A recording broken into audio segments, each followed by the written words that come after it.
Hey, boys and girls, ladies and gentlemen. All right, simple math question. When you add 33 to 33, what do you get? Voila, 66. We are in the middle of our study, and today we're talking about the book of Micah. We're halfway through our study, and I want to congratulate all of you who've taken this journey with us. This is Summer 66. We're getting through the 66 books of the Bible in about 3.5 minutes per day. So today we're going to talk about Micah, and we're going to talk about justice, mercy, and walking humbly, right? And there's an important verse in the book of Micah, Micah 8:6. It says, this is what God requires of you, that you do justice, you love righteousness, and you walk humbly with God. I want to begin by asking you, imagine witnessing injustice around you. You're like, well, Emmanuel, what's injustice? Well, think of corruption, right? Think of broken promises. Think of maybe the powerful exploitation of people who are vulnerable. How would you respond? Or maybe you're walking, maybe down Washington Avenue or State Street, and you see someone being taken advantage of. You see someone who maybe is disabled or someone who doesn't have enough strength or power being beaten on by someone else. How would you respond? That's the book of Micah for you, my friend. Micah's prophecy speaks of this very reality, calling God's people back to a faith that is relevant to time. This thing we call faith is not just to get us into the sweet by and by that we call heaven, it's for everyday living. Micah ministers and preaches during a very turbulent time. It's around the 8th century BC when Israel and Judah riddled with social injustice and idolatry. His message is raw, is direct, and is deeply rooted in covenantal love.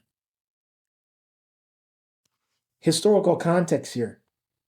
Micah's words came when kings and leaders failed to protect the poor and to uphold God's laws.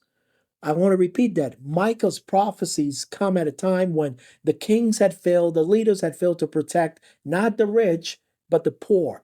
His prophecies warned of judgment, but also promised restoration through the coming ruler, that is the Messiah who would be born in Bethlehem. A deep theological truth about Micah is that Micah reveals God's heart for justice and compassion, not empty religious rituals. True worship involves ethical living, caring for the poor, the marginalized, living in humility before God. Couple of practical takeaway. Micah calls us to examine our lives. Is your faith and your action aligned with justice and mercy? That may be the true measure of faith for Micah, right? Faith and action aligned with justice and mercy. Number two, advocate. Micah would call you to advocate for those who cannot speak for themselves. That reflects, my friend, the heart of God. Number three, walk humbly with God. Recognizing God's power is made perfect in our weaknesses. And number four, trust in God's promised Savior who brings peace and restoration. So Micah challenges us in his letter, which I think is still relevant for each of us today, that faith without justice rings very hollow. When we talk of speaking out for those on the margins of society, for those who are dispossessed, for those who are going through tough times, one of the ways here at Charity that we do that is through our change offering. Is a fun but also deeply moving act of generosity, and it targets people in our community who are on the margins. And this is our way of speaking for those who cannot speak for themselves. Today, that may be different where you're at. It may mean that you see someone on the side of the road who's struggling to change the tire from a flat tire. It means you pull over and you support them, or it means just speaking up for someone who's being taken advantage of.